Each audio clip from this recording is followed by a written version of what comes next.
das jetzt? Sind wir jetzt im Himmel?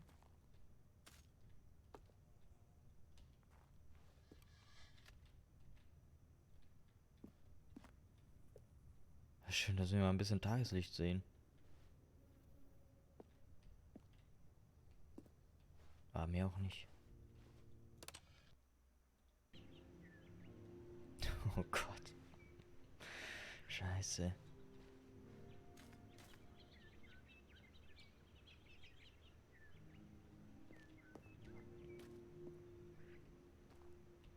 Oh, Bäume. Was haben wir hier für Sträucher? Lecker.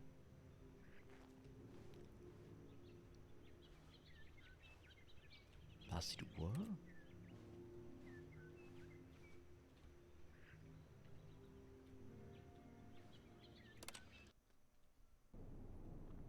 Ach nö.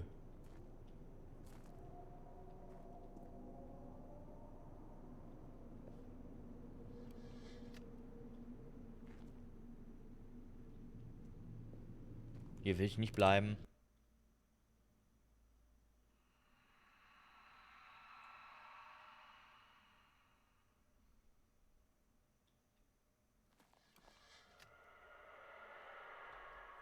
Alter.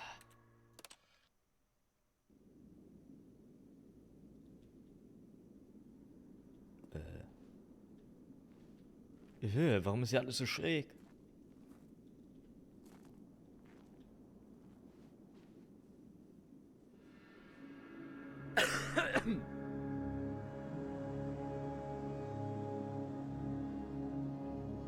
Danke für den Follow.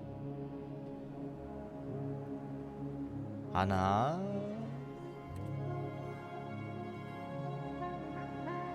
Ach so, hier war ja mal Wasser. Das Teil stand ja mal unter Wasser, ne?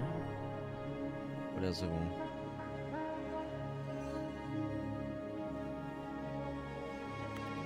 Scheiße, wo bin ich hier gelandet?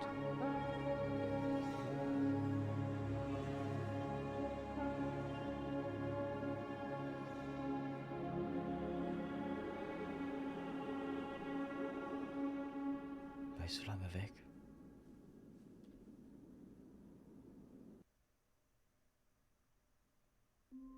Ja, gut.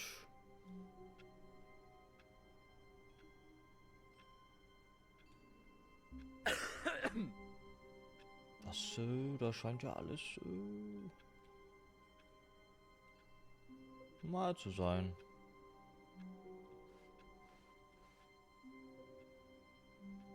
All of his co-workers were gone. What could it mean? Stanley decided to go to the meeting room. Perhaps he had simply missed a memo.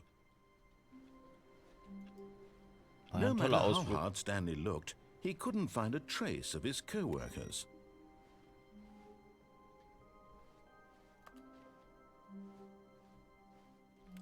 Ja, muss ich aber auch immer räuspern hier.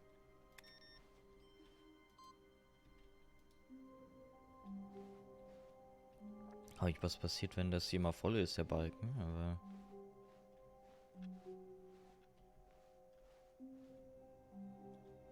Nee, das kann doch nicht sein jetzt.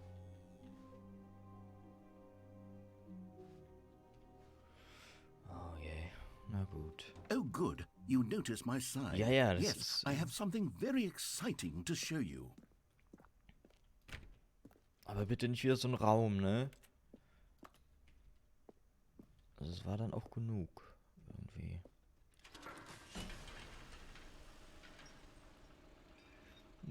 Oh je.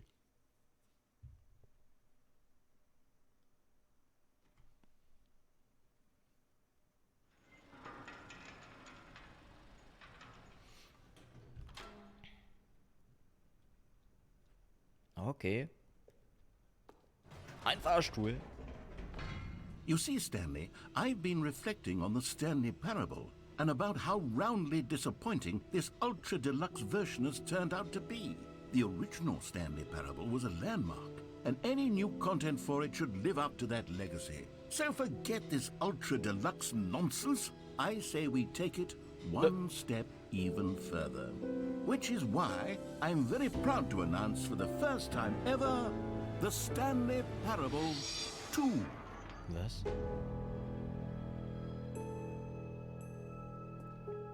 Yes, you see, isn't this far superior to a measly re-release with a few minor additions? Think of all the new territory we'll cover with a fully fledged sequel. An entirely new experience, built from the ground up. Why, there are so many possibilities. It could go in so many different directions. This is what fans have truly been asking for. Mal eine neue Tasse. Was soll diese Winde jetzt? Was soll ich mit der anfangen? Also. Wie soll ich das interpretieren? Wie soll Stanley das interpretieren? Darf ich hier hinter? Testing two printers at the same time.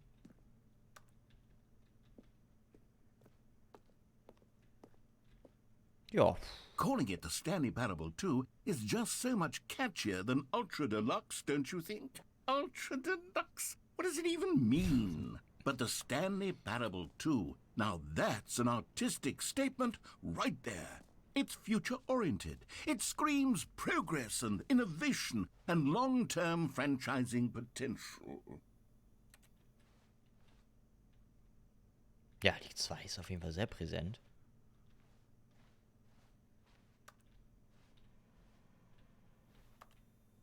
Schöne Bilder.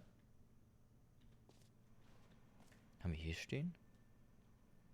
Just the two of us, we can make it if we try.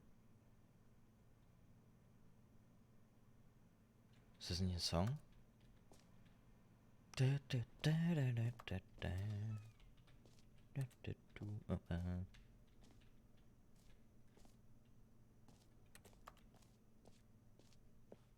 Schönes Office auf jeden Fall.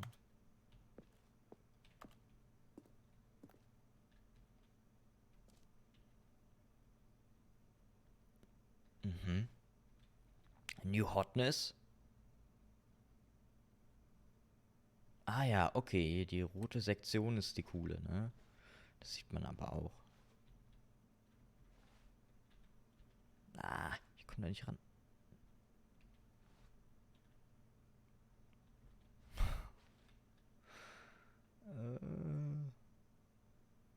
Okay. Better TSP. Win-win. Ah ja. Es gibt nur einen und einen zweiten Platz. Ja.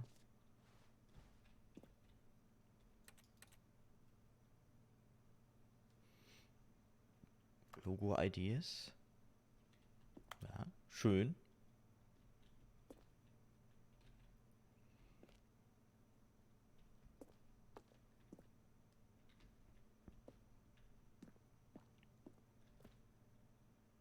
Hey, guck mal hier, der Farm.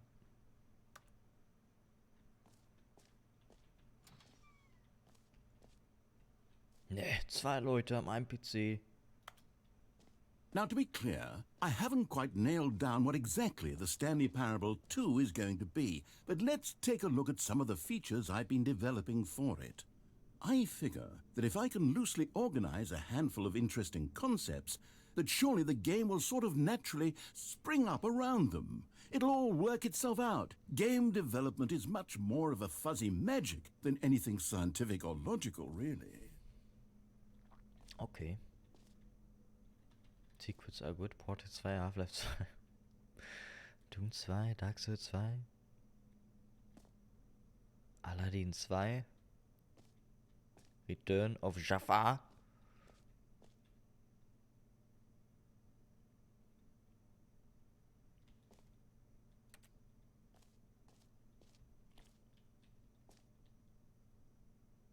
Ich bin das Sequel. Okay. Hier geht's nicht lang. Oh, schön. Hey. Warum stehe ich im Bus? Immer in.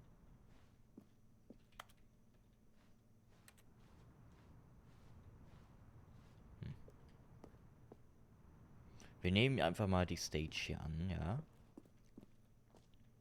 Geile Premiere, hallo.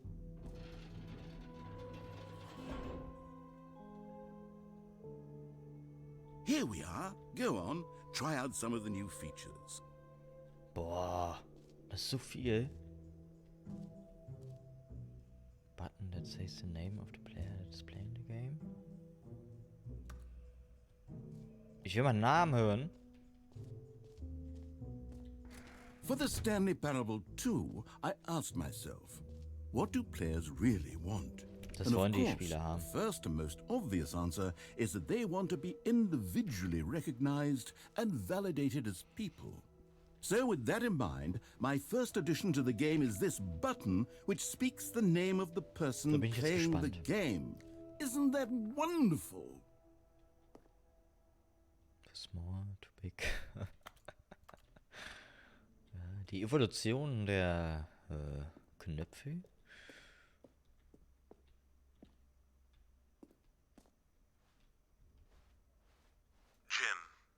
Sorry, Was? I should have clarified. Right now, the button only says the name Jim.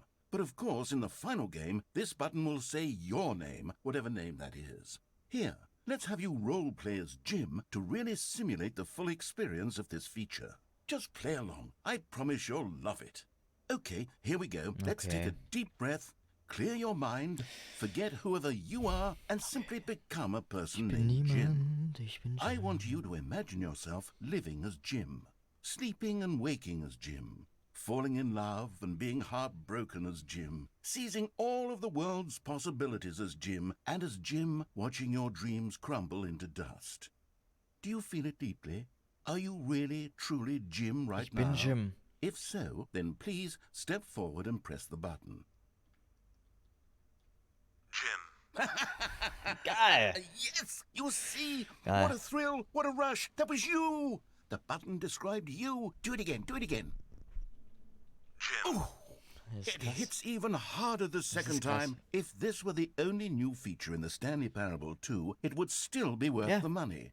Let's take a break from the gym button. I'm too emotionally drained from all of this personal validation. Gerade ein bisschen Tränen in den Augen. Whoa there, cowboy. Sometimes a person can be too much Jim.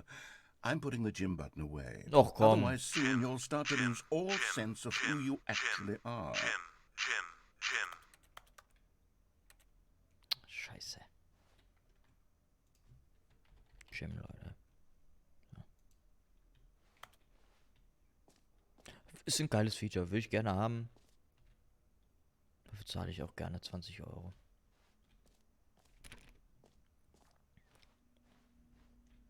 Blöder Button. Ja, was kommt als nächstes? Was kommt als nächstes?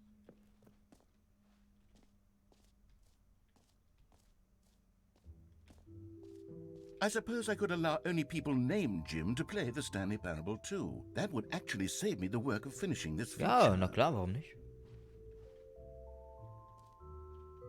Epilog? Da will ich noch nicht rein. Oh.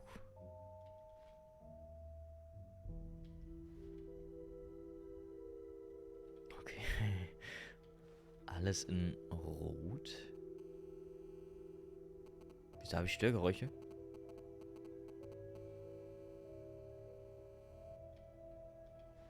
Die waren doch am Spiel, oder?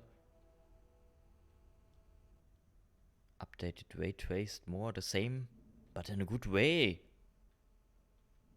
Das Baby ist jetzt erwachsen, schön.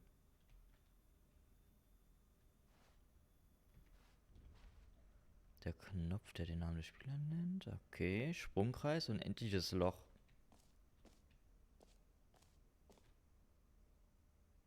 Oh, hier gibt's Merch.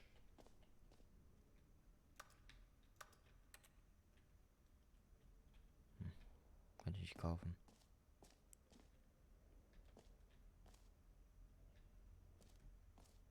Okay, I'll be honest, I haven't yet decided on this one.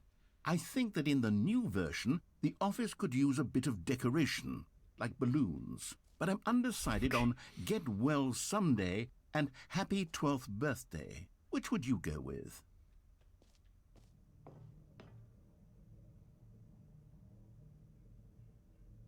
Ich finde das hier wirklich am besten. You know, sometimes when you solicit another person's opinion, it makes you realize that you knew which one you actually really wanted all along. Happy 12th birthday, Nein! Stepniece, it is.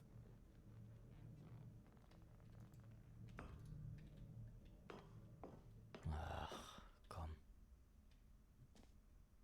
Or actually, maybe I should have gone with... No, I've made my decision, we're moving on. Ah, immer diese Harald-Gänger, ey. Harald-Ultras. Gambalax. You know what? Let's bring the jump circle back for Stanley Parable 2 as well. It's...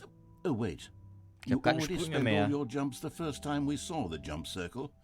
Oh well. I suppose it can just be a nice decorative piece then. Diese Harald-Sekte wird auch mittlerweile ziemlich gefährlich, finde ich. Krieg ich keine Sprünge. Gut.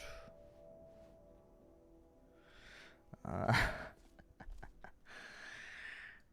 klar. Ein bisschen Cross-Promo, hä? Na, ist klar.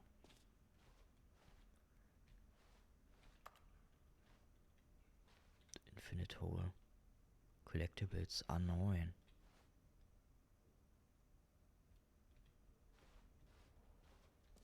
Oh.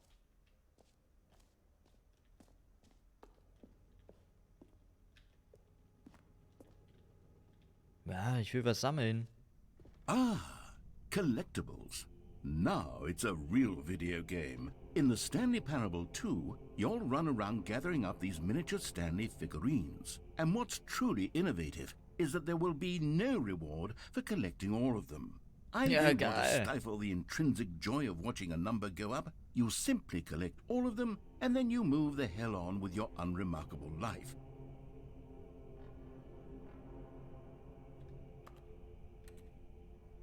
Okay, kann ich die vielleicht auch noch mal irgendwie näher sehen?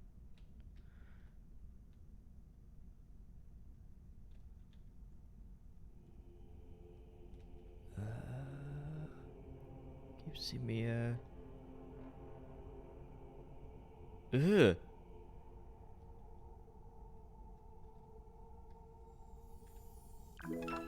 Ja!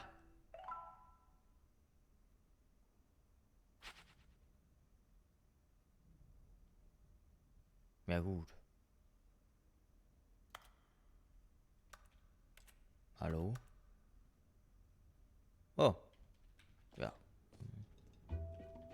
God, it really is the worst when you collect everything in a video game and then they give you a big fancy reward for it. Absolutely tragic. Oh, hier gibt's Gratis-Erfolg.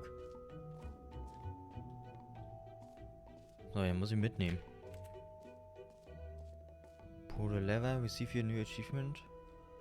Na, ich hoffe, das ist so einfach. Now here's something special. You remember that broken test achievement that got left in the game on accident? Well, I'm developing a technology to simply give you the achievement. Yes. You see, you'll come to this lever, and when you pull it, the achievement will be given to you. It's as simple as that. Nein. Okay, perhaps I should have clarified. This is technology that will exist. Right now, the achievement is still fully broken. I'm not a wizard, Stanley, but I guarantee it will be fixed in the sequel to at last satisfy the hordes of ravenous fans all over the world who have been uproariously demanding this feature. Gamers, we hear you, and I promise it will happen. Das Achievement, Mann. War zu einfach gewesen. Dann halt nicht.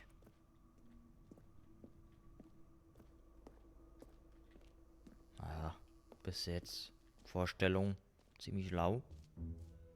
What else? What other exhibits haven't we seen yet?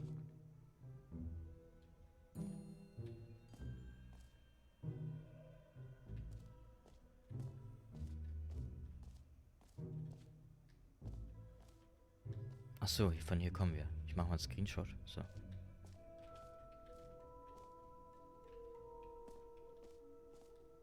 Dann gehen wir jetzt ins Infinite Hole.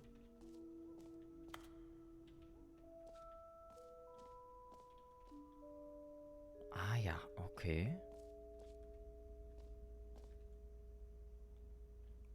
Unendlichkeit, ja. Bin ich jetzt aber... Stanley, here's an idea that I'm truly fond of. It's never been done before in a video game. This is in fact a hole that you can fall down forever. That's right.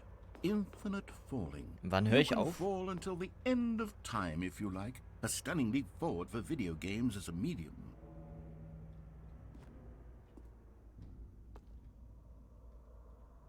Weiß nicht, ob ich darauf Bock habe. Na klar.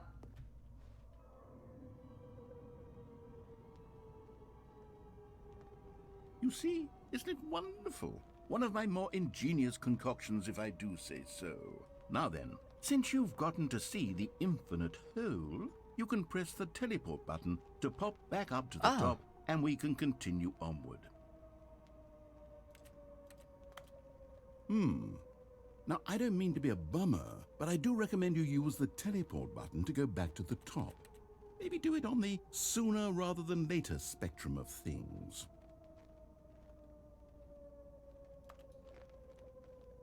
Na, ist ja schon unendlich, oder Okay, nicht? Stanley. I don't know quite how to say this tactfully, but it's possible that I slightly exaggerated the infinite nature of the hole.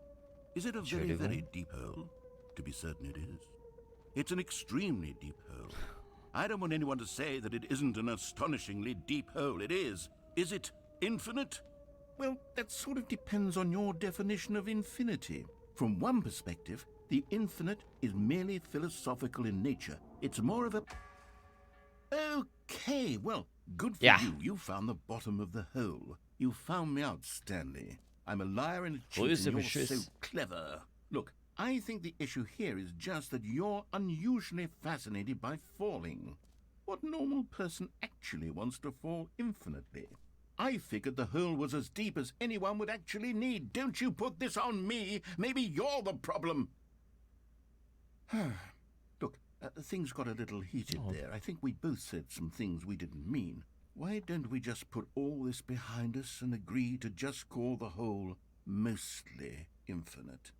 If that works for you, then go ahead and press the teleport button to warp up to the top of the hole and we can move on. I'll just be up here when you're ready. Na gut. Great. Now, I'm very excited to show you even more of my ideas for the sequel.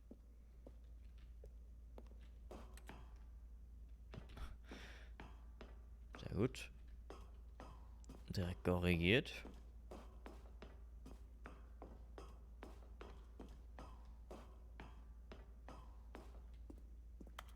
Hier geht's nicht lang, ne? Nein. Naja. Das ist ja wohl nix.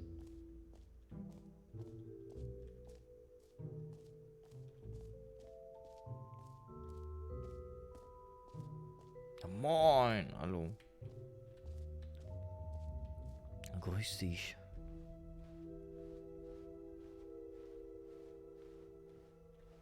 Ausgang? Nö.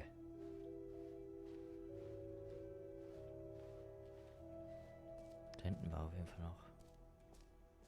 Ja, wo geht's denn da hin?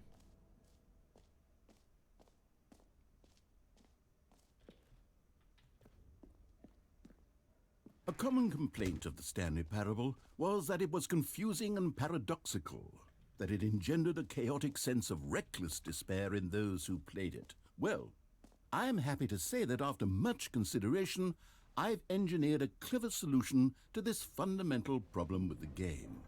It's the Stanley Parable Reassurance Bucket.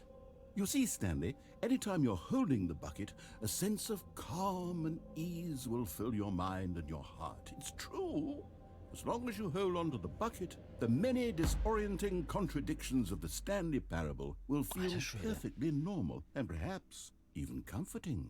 You may even come to long for the gentle embrace of jarring cognitive dissonance while the bucket is in your arms. And to be honest, it's a much more convenient solution for me than actually redesigning the game to be less uncomfortable.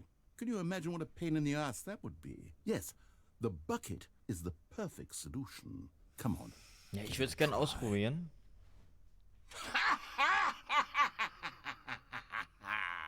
Can you feel it?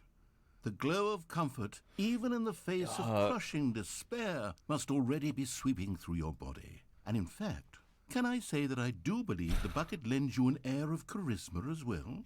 I think that just holding it has made you the slightest bit more attractive as a person. The benefits of the bucket seem to go on, don't they? All this and more await you in the Stanley Parable 2. Ja, geil. Also der Eimer... Der... Does anyone give out awards for most enjoyable bucket in a video game? That really should be an award if it isn't already. Ja, es ist halt ein Eimer, ne?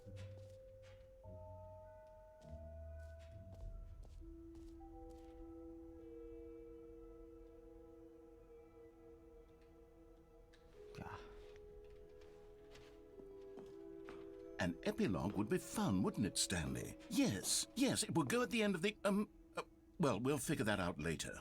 Okay.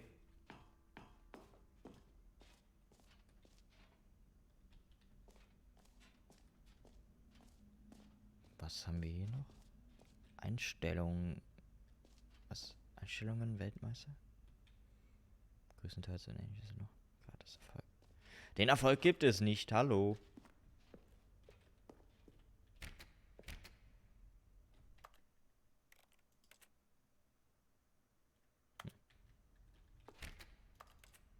Ich will hier rein.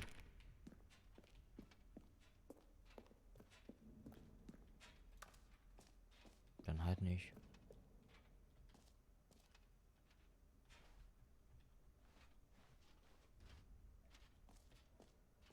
Ja, dann gehe ich halt raus hier, ne?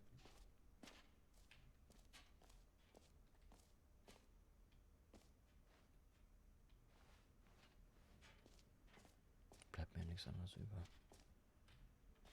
Exit.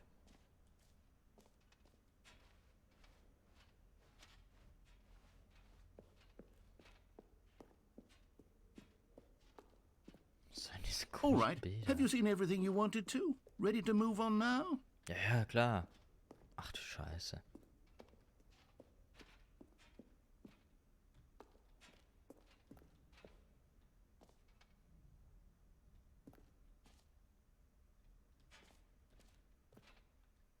So, Stanley, what do you think? Do you like all of the new features? Yes, I know it's not exactly clear yet how exactly these features will come together as one single coherent video game, but I can feel it in my soul. It's going to work. There's definitely a good game in there somewhere. Say, let's do an experiment. I'll arrange these new features together, and we'll see whether or not it coheres into a meaningful gameplay experience. Ja, bitte. Okay. Are you ready? Na klar. Here it is. I give you the Stanley Parable 2.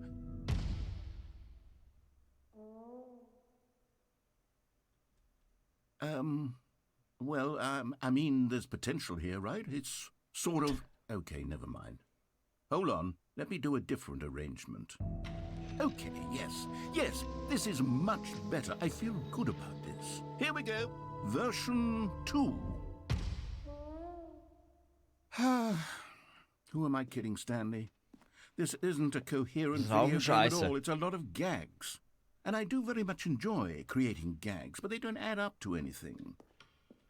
I wanted more than anything to create a sequel that would capture all the magic of the first game. I wanted fans to love it. No matter how good these gags are, they won't stand on their own. They would need the structure and the gameplay of the original. Wait, maybe that's it. I can take the original Stanley Parable and simply, well, insert a few of my new features into it. Tastefully, of course. Ja. With respect. With care for the vision and integrity of the original game. Would it possibly work? I suppose it could. But it would need a really, really tremendous title screen. A title screen that says with bold and uncompromising conviction, "This is the Stanley Parable 2. Let me see if I can whip something up. All right, perfect. Go ahead. Take a look. Nee.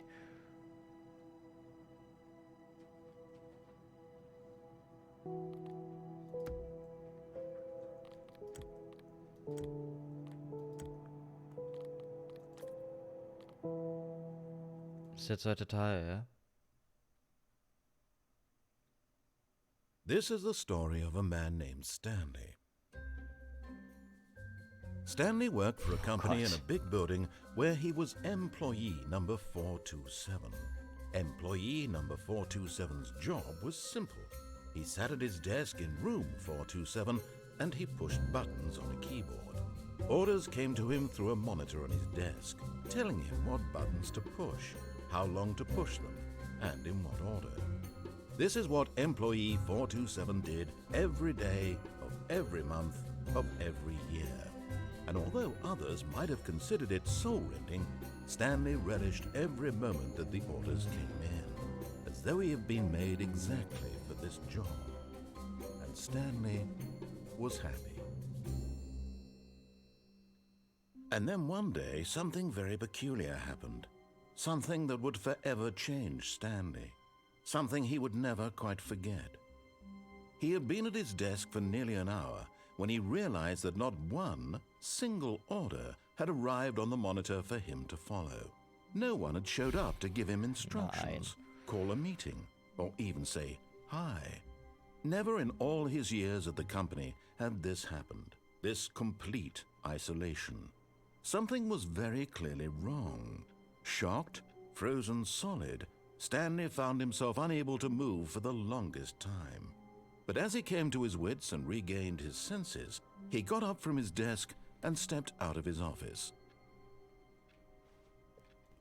Ich wollte diese Luftballons nicht. Ich habe andere gewählt.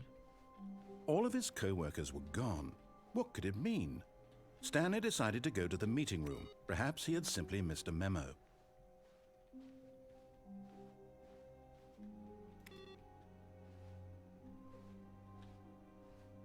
Der Eimer. Dann nehme ich ihn halt mit, ne? Stanley picked up the bucket.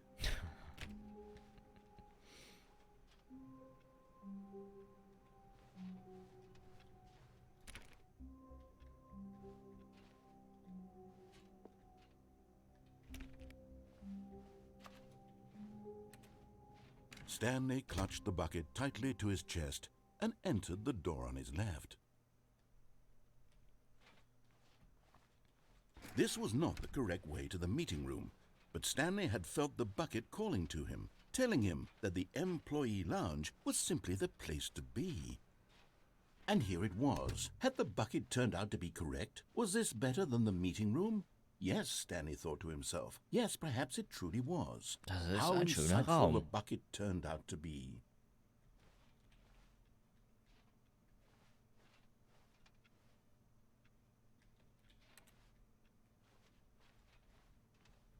Truly, no, never mind. The bucket was wrong. Stanley took the door on his left to go back to the meeting room.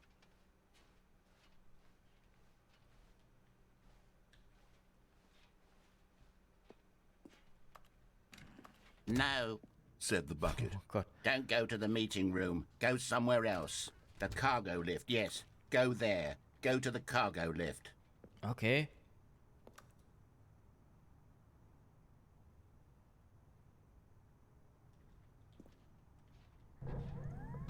Good. Said the bucket. Now ride the lift all the way to the top. There's something up there I need you to do. Stanley did not question ist eine why or how Spielfigur. this bucket was speaking to him. It should have alarmed him, of course, because buckets can't talk. But Stanley chose not to think about this obvious fact. He was firmly convinced that the bucket had spoken to him, and he unthinkingly did whatever the bucket asked. Da würde ich gerne noch den Gym-Knopf haben. In here. Said the bucket. Go into this dark room over here. Stanley once again obeyed blindly.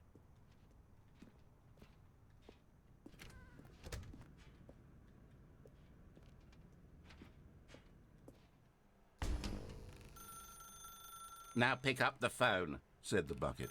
Pick up the phone and it will take us back home, where we can go about life together.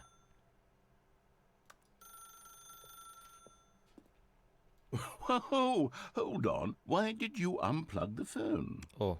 Were you trying to resist the bucket's orders? Stanley, I was joking. Obviously, the bucket isn't talking to you and telling you to do things. Buckets can't talk. It was a joke. Don't you get the joke? It's funny, Stanley. A talking bucket.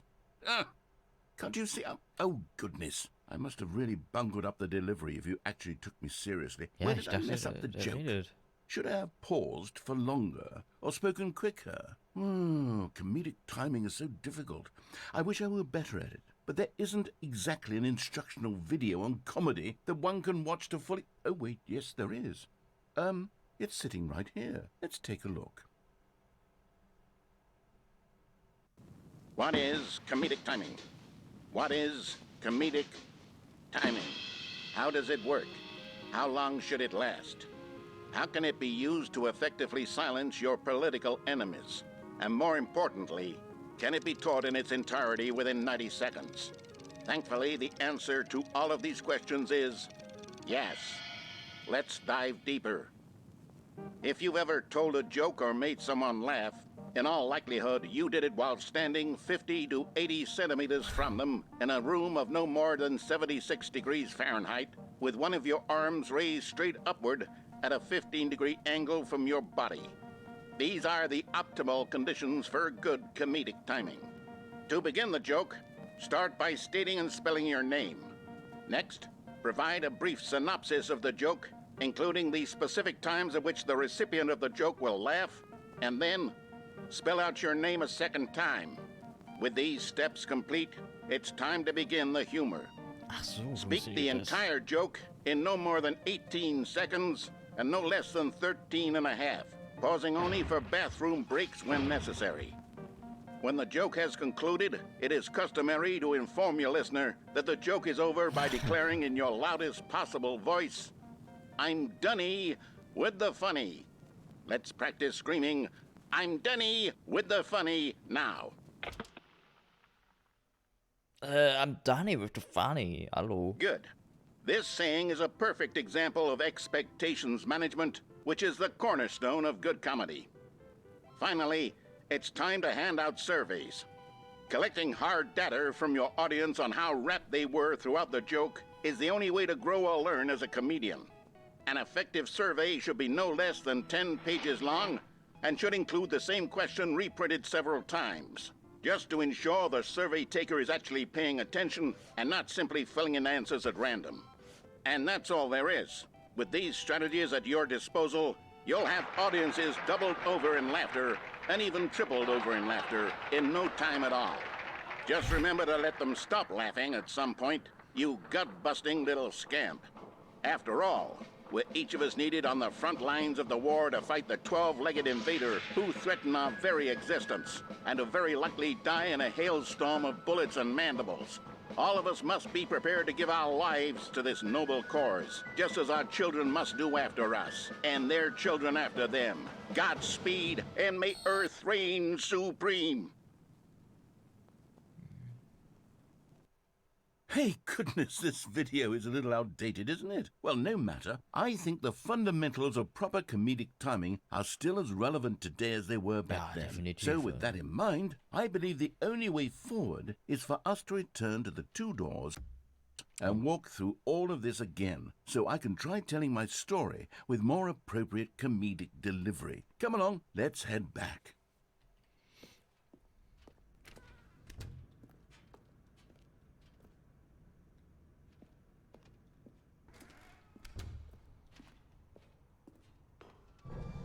I can feel it. This time, I'm really going to nail the delivery. You'll be in stitches. A talking bucket, you'll say? How ridiculous. How absurd. What a hilarious concept. The king of comedy. That's what you'll call me. Thank goodness we had the instructional video. Otherwise, who knows where we'd be right now. Well, I wouldn't be the king of comedy, that's for sure. The bucket spoke to Stanley. The bucket spoke. The bucket spoke. Oh, I'll figure it out on the fly. No need to overthink things. Ach, scheiße, ich hätte vorher runterspringen müssen. Oh, okay.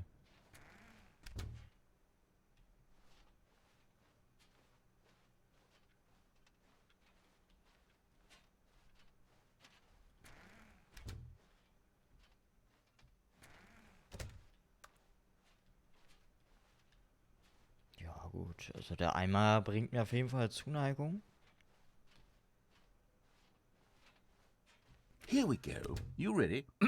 When Stanley and the bucket came to a set of 2 open doors, they entered the door on the left. Alles klar.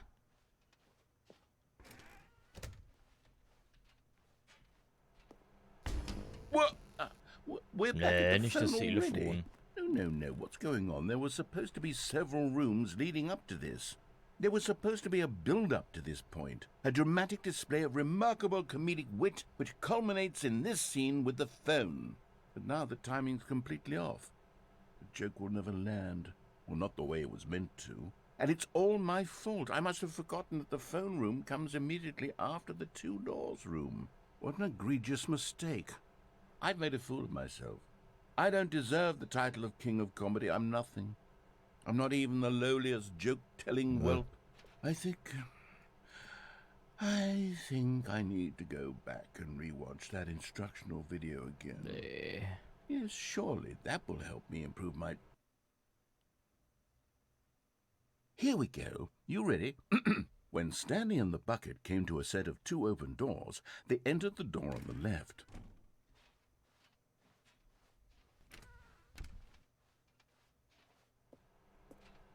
Na, leck mich doch am Arsch. We're back at the phone already? No. Here we go. You ready? When Stanley and the bucket came to a set of 2 open doors, they entered the door on the left.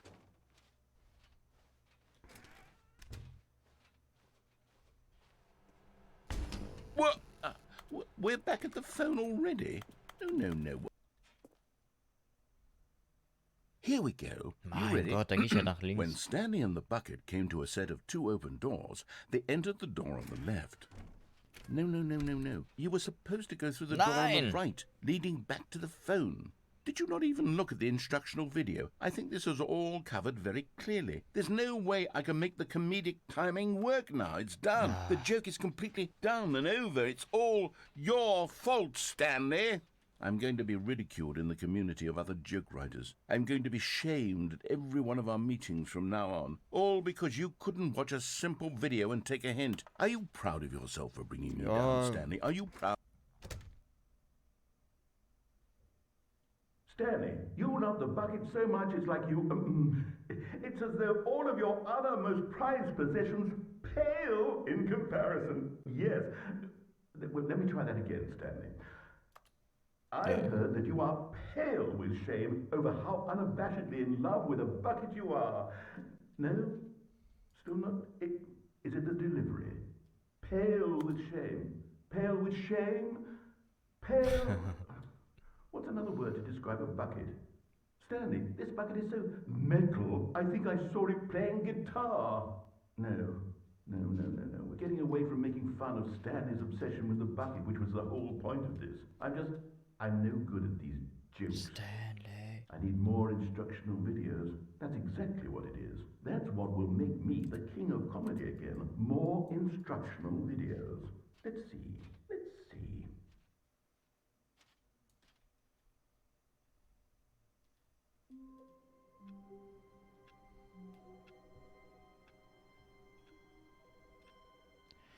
Puh, okay.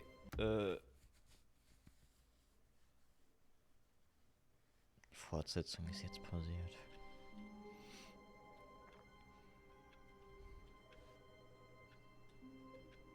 Ich weiß nicht, ob das speichert oder so, aber ich würde hier dann einfach mal aufhören. So.